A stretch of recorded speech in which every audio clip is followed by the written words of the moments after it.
애국 선열과 호국 영령의 희생과 공헌을 기리기 위한 현충일이 올해로 64주년을 맞이했습니다. 지역 곳곳에서는 추모와 감사의 마음을 담은 다양한 추념 행사가 열렸습니다. 64번째 현충일을 맞아 일제에 맞서 항일 운동을 펼친 애국지사 이종열 선생님을 만나봤습니다. 어려운 삶 속에도 나라 사랑의 마음은 뜨거웠습니다. 6일 늦은 밤부터 7일까지 많은 양의 비가 올 것으로 예상됩니다. 특히 7일 새벽부터 오전까지 곳에 따라 최대 100mm의 비가 예보됐습니다. 또 강한 바람까지 동반해 시설물 관리에 각별한 주의가 필요합니다. 만취 상태에서 운전을 하던 중국인이 도심을 12km가량 도주하다 경찰에 붙잡혔습니다. 이 과정에서 보행자 2명이 다쳐 병원으로 옮겨졌습니다. 여러분 안녕하십니까? 헬로티비 뉴스 부산입니다. 순국 선열과 호국 영령의 희생과 공헌을 기리기 위한 현충일이 올해로 64주년을 맞이했습니다. 전국적으로 추모와 감사의 마음을 담은 다양한 추념 행사가 열렸습니다. 보도에 구지은 기자입니다. 오전 10시 정각. 전국으로 동시에 울려 퍼지는 사이렌 소리에 추모객들은 예를 갖춰 묵념을 시작합니다. 이어서 단체장들을 비롯한 유공자 가족들의 헌화와 분향으로 희생자들의 넋을 기리는 시간을 가집니다. 행사장 전역으로 헌시가 울려 퍼지자 선열들을 기리는 마음은 더 깊어집니다. 참석자들은 유공자의 희생과 헌신으로 지킨 나라를 잘 가꾸어 나가고 그들의 남은 가족을 위해 노력할 것을 다짐합니다. 이날 현충일 추념식에는 국가유공자 가족과 보훈단체 등 1000여 명이 참석해 그 의미를 더했습니다. 더운 날씨지만 시민들의 발길도 끊이지 않았습니다. 저희 증조 할아버지가 6.25 전쟁 때 참전했다 해가지고 뵈러 왔어요. 할아버지 만나고 오니까 좋았어요. 지금 10년째 참석하고 있는데 참 뜻깊은 자리인 것 같습니다. 참 항상 한번 돌아보게 되고 앞으로 또 이걸 계속 지켜나가야 되겠다, 가꾸어 나가야 되겠다 이런 생각이 듭니다. 해마다 행사장을 찾아 굳은 일도 마다치 않는 학생들의 모습에서도 나라를 사랑하는 소중한 마음이 전해집니다. 생각보다 사람들도 많이 와서 우리나라가 이렇게 여기 현충일에 더 관심이 있다는 것에 감사하고요. 참전 용사님들을 보니까 앞으로 더 할아버님들, 할머니님들을 더 인사드리고 애국 선열과 국군 장병들의 충절을 기리는 현충일. 경남 18개 시군에서도 현충일 추념식이 동시에 열리는 등 도내 곳곳은 추모 물결로 가득했습니다. 헬로티비 뉴스 구진입니다. 현충일을 맞아 독립유공자를 만나보는 시간 준비했습니다. 몇 안 되는 생존 독립유공자 중 한 분이죠. 광복군에 들어가 항일 운동을 펼친 이종열 애국지사인데요. 손성혜 기자가 이종열 애국지사를 만났습니다. 일제강점기 일본군에 강제로 끌려간 17살 소년 이종열은 독립운동을 위해 죽을 각오로 일본군을 탈출합니다. 왜 일본 놈 천당을 지어야 위해서 군에 왔느냐. 그 10번, 20번 죽더라도 가거라. 탈출에 성공한 이종열 애국지사는 광복군에 들어가 항일활동을 펼칩니다. 광복 후 고향에 돌아간 것도 잠시. 6.25 전쟁이 일어나자 이 애국지사는 다시 군대에 입대합니다. 그 온 시내에 전쟁터에 불바다가 되고 그냥 막 받아들여가지고 건물이 다 부서지고 화재가 나가지고 불이 붙고. 정부는 광복 45년 만인 1990년 이종열 애국지사의 항일활동의 공로를 기억하기 위해 건국훈장 애족장을 수여했습니다. 올 2월엔 독립유공자 명패를 전달했습니다. 하지만 나라를 위해 목숨을 내놨던 독립유공자의 삶은 가난했습니다. 정부의 지원에 기댈 수밖에 없는 처지였다는 겁니다. 이 해방되고 독립운동했는 사람들이고 동안하는 돈도 없고 독립운동했는 사람을 보상금을 1원 한 번 줄 수가 있나 뭘 줄 수가 있나 그 고상을 했어요. 나도 한 15년 됐구만 보상 받는 지가. 수십 년이 지났지만 아직도 뜨거운 눈물이 남아있는 이종렬 애국지사. 우리가 기억해야 할 대한민국 독립유공자입니다. 나라 없는 국민은 예국에 가면 불쌍하고 근데 니는 우리 독립이라도 했으니까 대한민국 국민에 대한 명령과 성의를 일침하고 대한민국 국민들이 우선 뭐든 열심히 하죠. 그래야 우리나라가 앞으로 봐서 살 수 있어요. 헬로티비 뉴스 손성혜입니다.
최근 한여름 같은 더위가 계속됐죠. 이 폭염을 누그러뜨리는 비가 6일 늦은 밤부터 시작됩니다.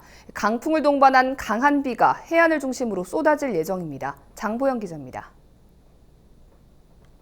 연일 30도를 웃도는 한여름 더위가 이어졌던 부산과 경남. 강풍을 동반한 폭우가 쏟아지며 폭염은 한풀 꺾일 것으로 보입니다. 기상청은 뜨거운 바람을 유입했던 고기압이 빠져나가고 중국 중부 지역에서 저기압이 유입되면서 6일 늦은 밤부터 남해안을 중심으로 많은 양의 비가 예상된다고 밝혔습니다. 7일 새벽 거제와 통영, 창원과 지리산 부근에는 50mm에서 100mm의 강한 비와 함께 순간 최대 풍속, 초속 25m의 강한 바람이 불겠습니다. 김해, 밀양 등 내륙 지역에도 20mm에서 최고 70mm 수준의 강수량과 순간 최대 풍속, 초속 18m의 바람이 예상됩니다. 지리산 부근과 경남 남해안 중심으로 시간당 20mm 내외의 강한 비와 함께 좀 많은 비가 내릴 걸로 보고 있고요. 돌풍과 함께 천둥, 번개 치는 곳도 있겠습니다. 특히 해안을 중심으로 바람 또한 강하게 불 것으로 예상하고 있습니다. 남해 동부 먼바다와 앞바다, 동해남부 앞바다에도 강풍이 예고된 만큼 경남 내륙을 비롯해 해안가 저지대와 조업 선박 등에 각별한 주의가 요구됩니다.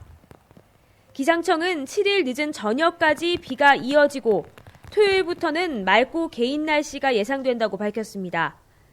비가 그친 후 낮 최고 기온도 24도에서 26도 수준으로 떨어지면서 평년 수준을 회복하겠습니다.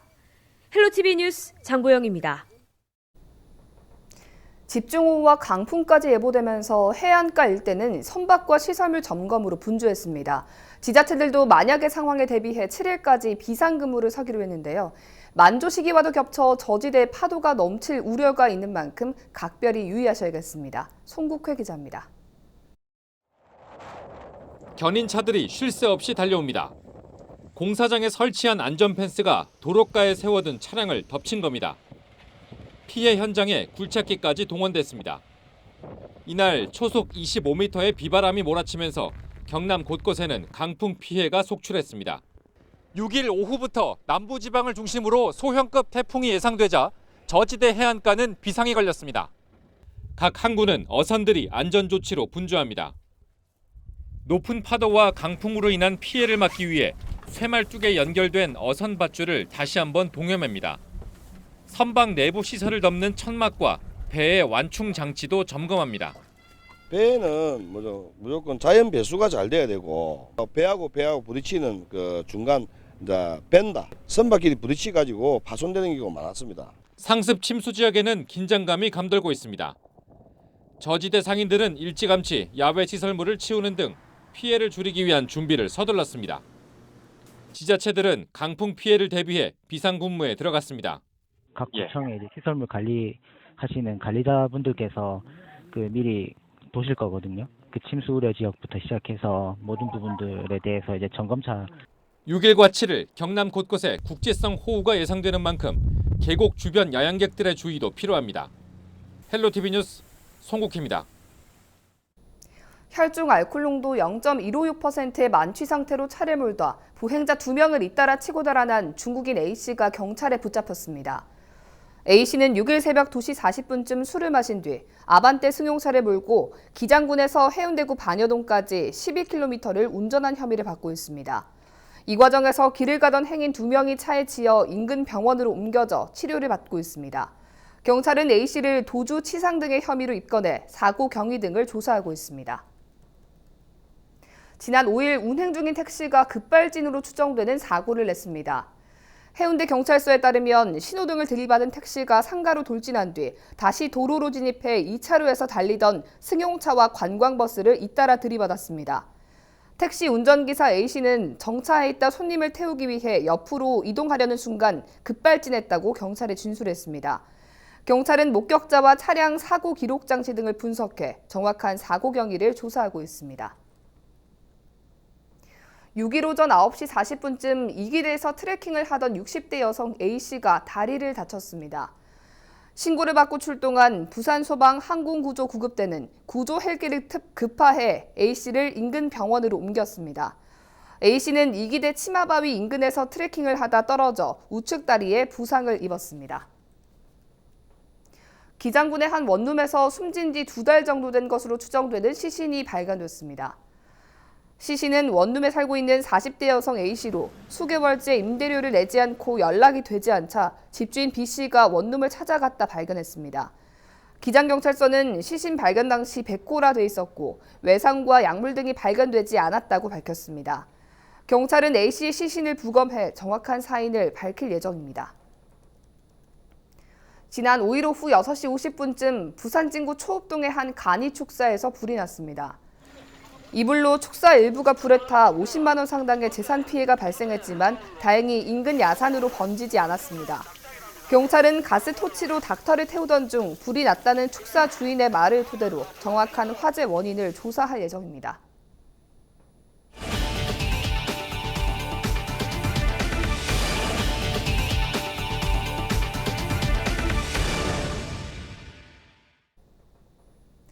부산 진구 전포종합사회복지관 위탁 운영권 갈등이 법정 소송으로 이어졌습니다. 복지관 파행을 막겠다는 구청과 단 하루도 운영하지 못한 만큼 운영권을 되찾겠다는 그린닥터스의 주장은 이제 법정에서 가려질 전망입니다. 보도에 김한식 기자입니다.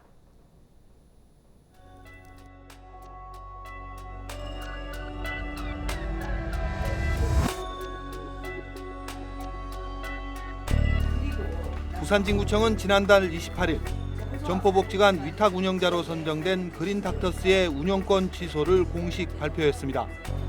복지관 위탁 운영자로 선정된 지 6개월여 만으로 파행 운영을 막겠다는 조치라고 밝혔습니다. 시작도 하기 전에 이런 불협화음을 일으키고 파행이 예상되고 그리고 우리는 그 파행을 미리 막을 공공기관은 임무가 저희에게 있기 때문에 이례적인 조치에 그린닥터스 재단 측은 즉각 반발했습니다. 그리고 위탁 운영권을 되찾겠다며 법정 소송을 제기했습니다. 일방적으로 저 사람들의 말만 듣고 이렇게 취소 결정하는 것은 이거는 있을 수 없는 일이고 이건 바로 잡아야 되기 때문에 우리가 지금 법대로 진행을 하고 있는 중입니다. 법정 다툼으로 번진 점포 종합사회복지관 사태는 지난해 12월 복지관 관장 고용 문제로 촉발됐습니다. 복지관 공개 입찰에 참여한 그린닥터스 재단은 재직 중인 윤모 관장을 시설장 내정자로 선정했고 윤 씨는 재단을 대표해 프리젠테이션까지 진행했습니다. 복지관 공개 입찰 심사 항목에 시설장 내정자의 이력과 경력 점수가 따로 있는 만큼 이 경우 내정자는 실제 고용하는 것이 원칙입니다. 하지만 지난해 12월 29일 그린닥터스 재단 이사회 회의록을 살펴보면 윤 전 관장을 직위 해제한 뒤 새로운 관장 임용까지 기존 직원 중 한 명을 임시 관장으로 임명하도록 했습니다. 사실상 시설장 내정자의 재임명 부분이 빠진 겁니다. 이를 지켜본 기존 직원들은 고용 불안을 느낄 수밖에 없었습니다. 의도적으로 이제 관장님을 계속 고용을 이어가지 않는다는 느낌을 많이 받았고요. 저희 직원들도 이 법인이 변경돼서 저희가 이제 사실 고용이 계속 이어질 수 없겠다라는 생각이 좀. 재단 측은 직원들의 주장을 일축하고 있습니다. 이사회에서 기존 직원들의 고용을 승계하기로 결정했다며 고용 불안은 있을 수 없다는 주장입니다. 또 복지관에 소속된 사회적 기업 빵집 문제가 인수인계 과정에서 발견돼 윤 관장의 직위 해제를 결정했을 뿐 해고하지 않았다고 반박했습니다. 더욱이 1월 초 윤 전 관장에게 고용 의사를 전달했다고 밝혔습니다. 관장과 모든 직원들을 함께 승계하는 것으로 심사위원 때 심사할 때에 그 위원들에게 약속을 했습니다. 추워도 관장을 안 쓴다고 말한 적이 없습니다. 윤 전 관장은 재임명 방침을 사실상 거부했고 재단과 기존 직원들의 갈등은 본격적으로 시작됐습니다. 인수인계 과정의 갈등도 제기되고 있습니다. 복지관 직원들은 인수인계 기간 중 재단 관계자들이 마치 점령군 같은 행태를 보였다고 주장하고 있습니다. 재단 관계자들이 갑작스럽게 사무실에 찾아와 직원들이 눈치를 보거나 사전에 요청하지 않은 자료를 요구해 제출이 늦어지면 질책성 언사가 이어졌다며 대응이 어려웠다고 말합니다. 자기들이 생각하는 요청하는 서류들은 당장 가서 프린트해서 뽑아서 당장 내놔라, 제출을 해라 라는 요구들이 있었습니다. 그래서 담당자가 부재한 상황인데도 수익적인 관계와 좀 정서적인 포괄적인 느낌. 재단 측은 직원들의 주장에 대해 일부 인정하면서도 철저한 인수인계를 위해 어쩔 수 없었다는 반응입니다. 더욱이 인수인계 서류가 부실했고 사회적 기업 빵집과 관련한 의혹들이 발견돼 이를 따지는 과정에서 발생한 일이라며 억울하다는 입장입니다. 인수인계 과정에서 고압적이라는 것이 상당히 이해가 되지 않습니다. 당사자로서 자료를 내놔야 했을 때 통장 자료가 멸실됐다는 이야기는 들었습니다. 전혀 고압적으로 한 적이 없다라고 이야기합니다. 지난 1월 9일 점포복지관의 한 사무실. 그린닥터스 재단 관계자 5명이 예고 없이 복지관 사무실을 찾았습니다. 하고 시라는 이런 부분에 대해서는 어떤 조치를 할 것을 미리 알려드리고 그 피해가 없도록 하기를 간곡히 부탁을 드리고 업무 복귀를 빨리 해주시기를 바라기를. 피해가 없도록 해달라는 부탁성 협박에 직원들은 공포에 떨어야 했습니다. 법을 잘 모르는 입장에서 사실 두렵기도 하고 좀 걱정이 되기도 하고 내가 진짜 뭔가 잘못을 하고 있는 건가 라는 생각이 사무실이라는 게 저희가 업무를 진행하고 그런 곳인데 갈등을 빚고 있는 법인에서 그렇게 와서 했을 때는 좀 부담스럽기도 하고 무섭기도 하고. 재단 측은 복지관의 정상적인 운영을 위한 조치라는 주장입니다. 오해를 풀고 복지관 정상 운영을 위해 찾아간 자신들에게 오히려 직원들이 노골적으로 반발했다며 직원들의 주장을 반박했습니다. 우리는 직원들에게 책임을 묻지 않을 테니까 앞으로 법대로 집행을 할 거니까 바로 해서 다 하려고 복지관을 잘 바로 운영을 해주시고 요동하지 말고 잘못된 정보에 요동하지 말고 바로 해달라는 뜻으로. 점포복지관 위탁 운영을 놓고 벌어지는 갈등이 실타래처럼 얽히면서 결국 해결은 법원의 손으로 넘어갔습니다. 헬로티비 뉴스 김한식입니다. 출산율이 역대 최저를 나타냈습니다. 인구 절벽이 현실화되고 있는 건데요. 출산율과 이어지는 혼인율도 함께 줄어들었습니다. 김소영 기자가 출산율과 혼인율을 연도별 그리고 지역별로 정리했습니다. 올해 3월에 태어난 아기의 수가 지난 1981년 관련 통계 작성이 시작된 이후 가장 적은 것으로 조사됐습니다.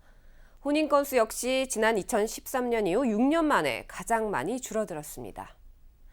통계청이 3월 인구 동향 결과를 발표했는데 3월 출생아 수는 27,100명으로 지난해 3월 3만 명보다 9.7% 줄었습니다. 2017년에는 33,200명으로 해마다 줄어들고 있는 것이 눈에 띕니다. 지역별로 분류를 해봤습니다. 1월부터 3월까지 지난해와 올해 출생아 수를 살펴봤더니 서울은 15,700명에서 14,700명으로 6.4% 줄었고 경기도는 지난해 24,100명에서 올해는 22,600명으로 6.2% 줄어들었습니다. 가장 많이 줄어든 지역은 전북입니다. 지난해 1월부터 3월까지 2,800명이 태어났는데 올해 같은 기간에는 2,400명, 14.3%로 전국에서 가장 많이 줄었습니다. 전국에서 유일하게 출생수가 늘어난 지역은 세종시로 단 한 곳뿐이었습니다. 출생아 수는 혼인 건수와도 이어졌습니다. 올해 3월 혼인 건수는 19,600건으로 전년 같은 달과 비교해 14%가 감소를 했습니다. 1분기 혼인 건수는 59,100건으로 지난해 같은 기간보다 10.7%, 7,100건 감소해 1분기 기준 최소를 나타냈습니다. 이렇게 출산율과 혼인율이 함께 줄어들면서 역대 최저라는 기록을 갈아치우고 있습니다. 이런 가운데 정부는 이달 안으로 인구정책 TF 1차 논의 결과를 발표할 예정입니다. 헬로티비 뉴스 김소영입니다. 동해안 산불이 발생한 지 2달이 지났습니다. 피해 지역 주민들을 돕기 위해 국민성금과 함께 강원도를 여행이나 행사지로 선택하는 등 각계의 도움이 이어지고 있는데요. 안타깝게도 아직 피해 주민들의 고통은 현재 진행형입니다. 성기석 기자입니다. 지난 4월 초 인제와 속초, 고성, 강릉, 동해까지 동시다발적으로 발생한 산불로 임야 약 2,832헥타르, 주택과 도로 등 시설물 총 4,773개소가 불에 탔습니다. 산림 피해 규모로는 역대 세 번째 산불입니다. 정부가 공식 집계한 재산 피해액만 1,291억 원. 하지만 피해는 눈에 보이는 게 다가 아니었습니다.